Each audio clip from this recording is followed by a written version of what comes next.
All right, welcome back. This is Tech for the Nerds. I'm your host, Kenneth Rayner, and we're on episode 6. Today we're going to get into some crazy things in regards to Google Forms. Going to head back to our favorite, Google Forms. This one is going to focus on getting pictures embedded into the form. So right now, Google does, when you're creating a form, it allows you to put pictures in there, but it doesn't allow you to associate those pictures with answers. And so, for example, if you're trying to evaluate a young school group, then it's better to evaluate utilizing pictures versus just having words. So an example that I have that we use is our elementary evaluation. This is our completed elementary evaluation. It's a Google form where we've embedded pictures asking what is an estuary or what habitat can be found in an estuary. So we have pictures associated with it, and then ways that you can help an estuary. So that's what we're going to show you to do today. We're going to do a very simple example. So starting off, I went ahead and created a form. So this is just a very simplistic form. It says what is an estuary, and you do the A, B, C, and D. So this is the basic Google form, but what we need to do to be able to input pictures into it is we actually have to bring this form and create a whole new page. And it's a little bit, well, not a little bit, I'll be honest, it's some coding, but I'm going to go through it with you and show you how I did it. And hopefully if you guys have questions, remember you're always welcome to email me or give me a call.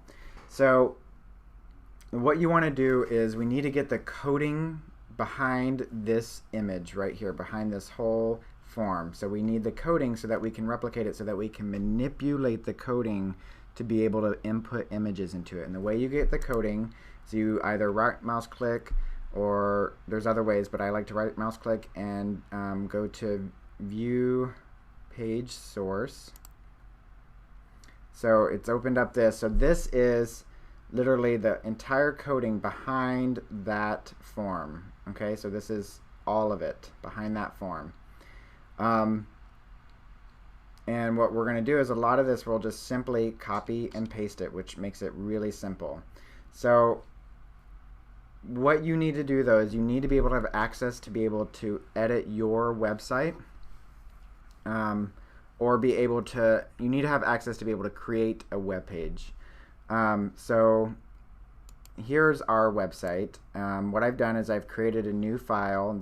These will be different for everybody who uses different programs, but I created a new file called edgeekexample.htm. Right now it is completely blank. I've also opened up the coding behind this one right here so that we can see what it looks like and I can compare going back and forth. So if I scroll up, this is what all of this, if I scroll all the way down, all of this tells that page to do all of this. Okay, so what I want to do first is I want to copy and paste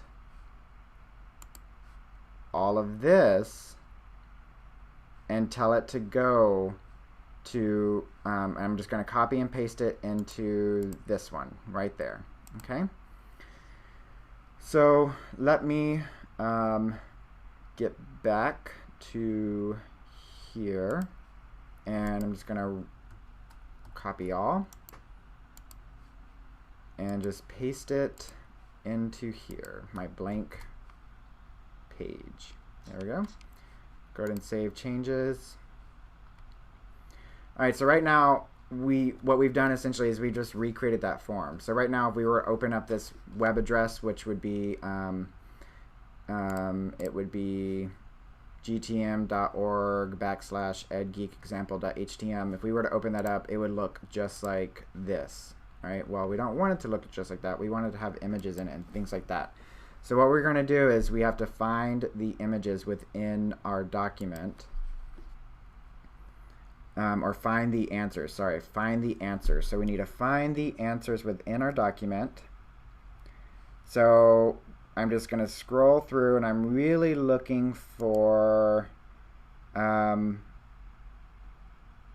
some something that I recognize. So for example, right here, this is something I recognize. It says Ed Geek Form Pictures. Well, that's the title of our form, if you remember, Ed Geek Form Pictures. So, all right, so now we know that's where we're at within the editing process. So then what we want to do is keep scrolling down. We find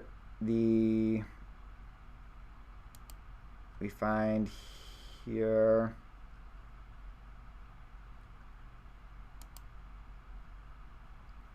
So here's our answer. So here it goes. It says, this is showing that it's a multiple choice question. It's labeled, what is an estuary? And then here's the first answer, which is A.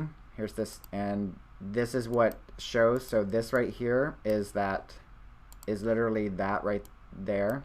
Okay. Then that is B, that's C, and that's D.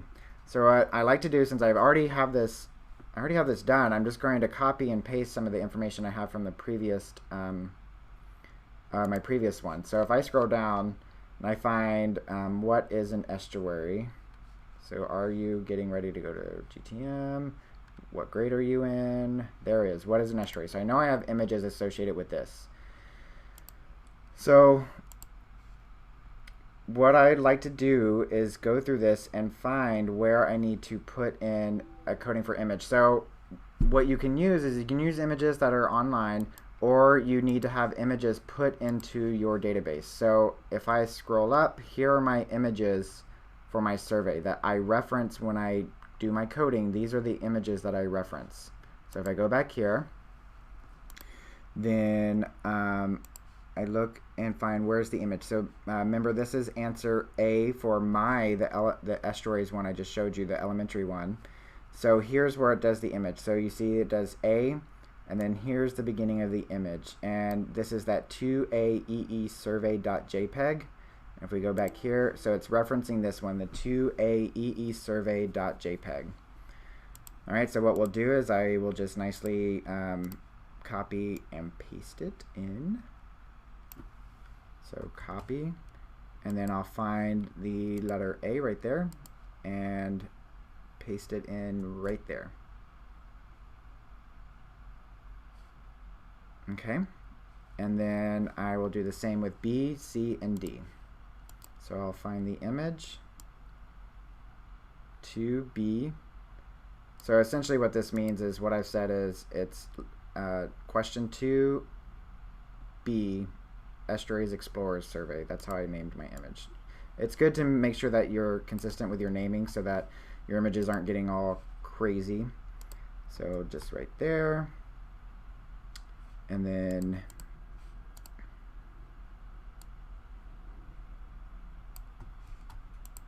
with C, and then we'll do the same with D.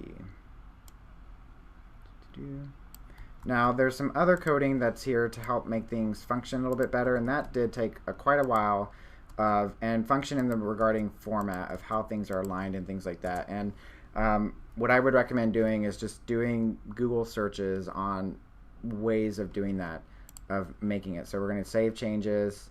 I'm going to close this. We're going to go back, close that. That's the other one.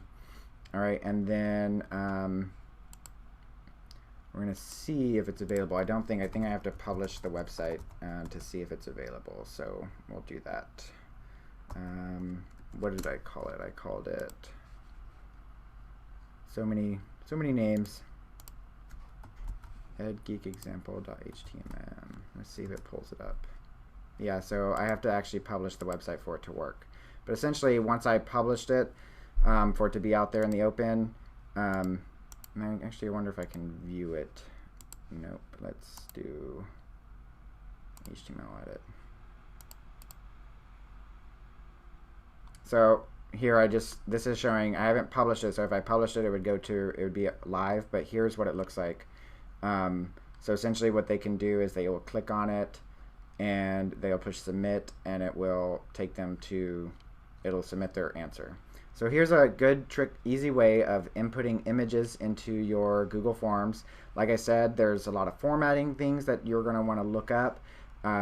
Please note that you guys are always welcome. I have these available on the internet or the EdNet as links. So if you ever want to just copy and paste, you're welcome to go. You can do the same thing here where you right mouse click, you do view page source, and you're welcome to copy and paste the styling so that you can have very similar styling.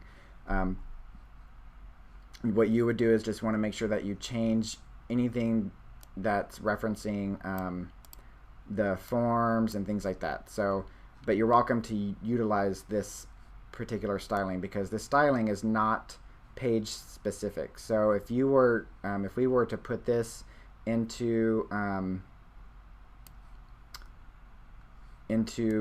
one that we just created, it would come out looking like that.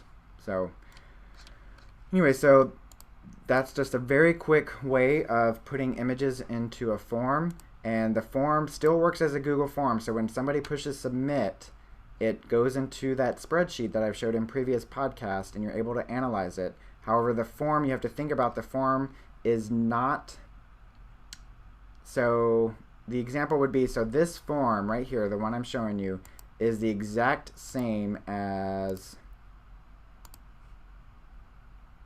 let me just show you real quick. Go to live form. This form.